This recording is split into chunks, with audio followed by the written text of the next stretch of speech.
if you have any queries about grain, you can ring into the offices. They'll help you sell the grain. They'll help you if you're having troubles doing things for the grain marketing or thoughts for the coming year or your fertiliser. It's generally anything to do with grain growing. The office is there to help you. So you can ring them any time to get technical advice, can you? Yeah, you can ring through and ask the right persons, and majority of the time, if they can't enlighten you, they will enlighten you to someone who can.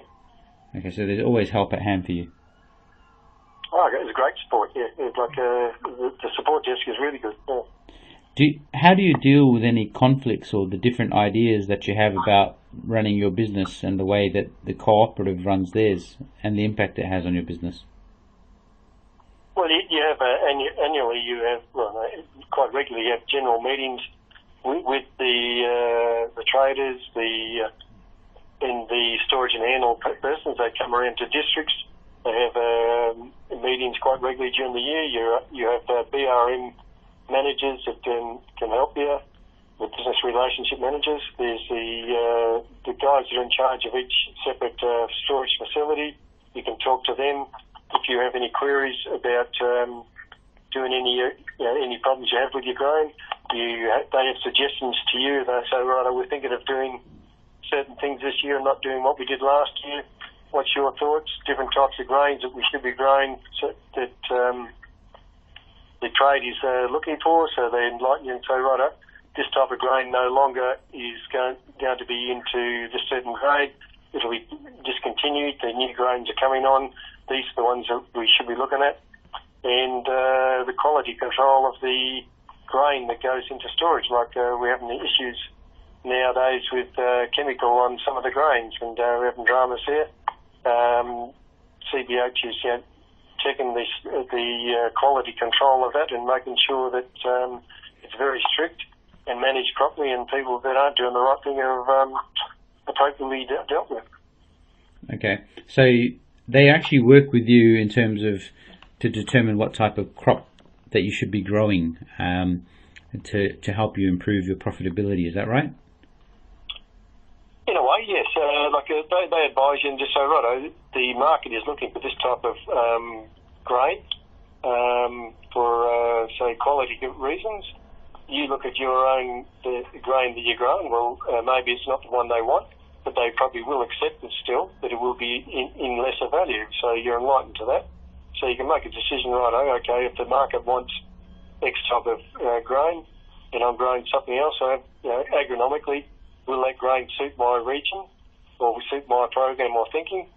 I have the choice then to either change grain to stay where I am and maybe take a slightly lesser price. But they enlighten you to what the market is asking and requiring, and then you can make the decision yourself whether you want to go with it or stay as you are.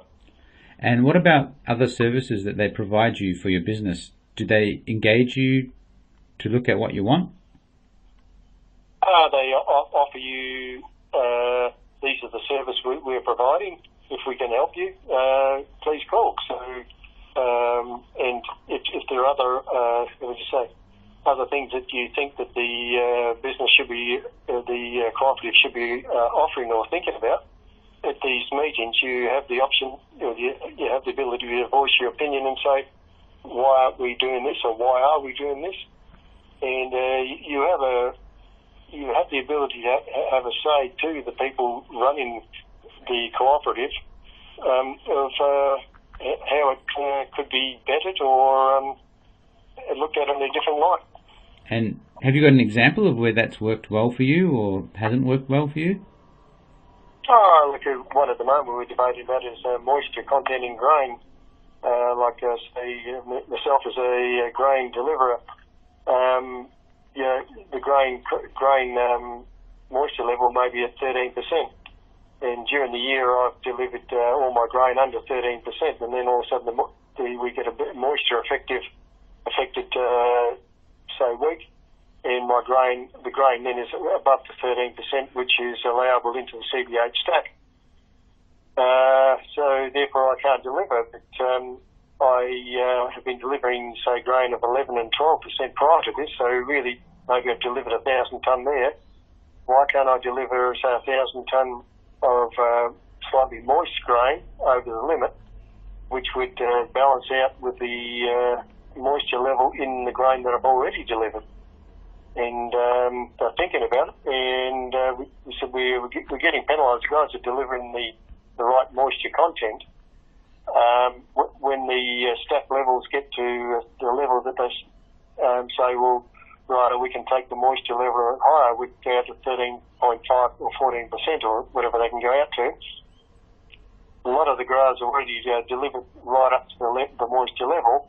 They come in and absorb a lot of that ability of that extra moisture allowable that myself and other growers have, by delivering lesser moisture content grain, that they take our good work is taken up by them because they're delivering lesser quality grain because it's too moist. So we're just trying to get an averaging system for the growers delivering grain, like in quality with moisture, and we're trying for quality off the grain itself, but mainly moisture at this stage.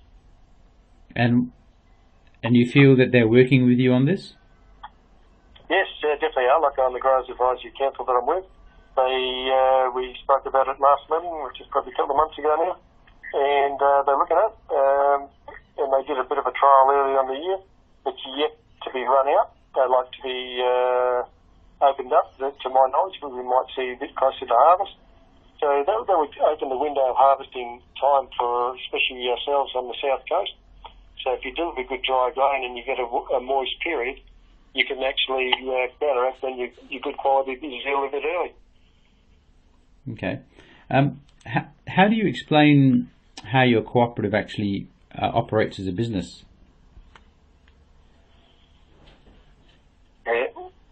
Not following the question? How do you explain how your cooperative actually operates as a business?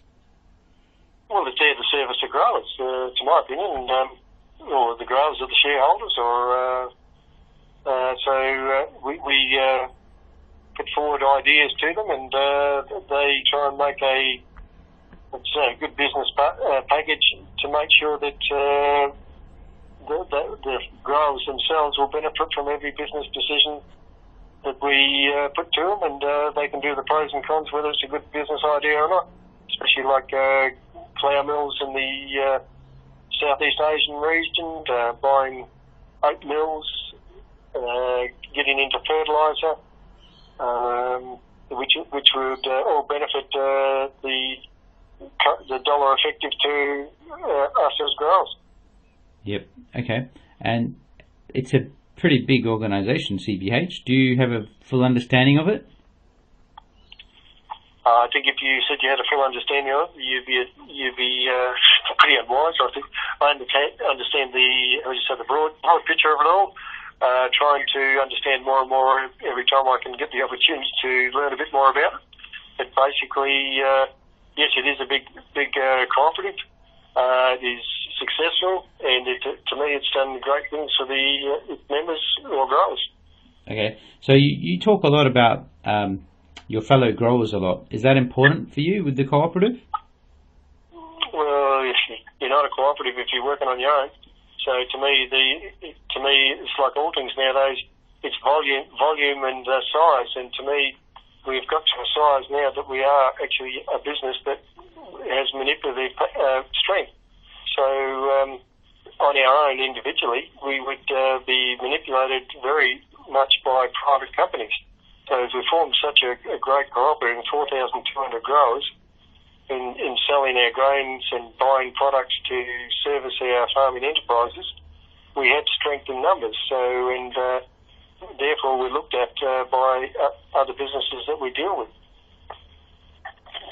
Yep. Okay, that's good. Thank you. I'll move along to my second question.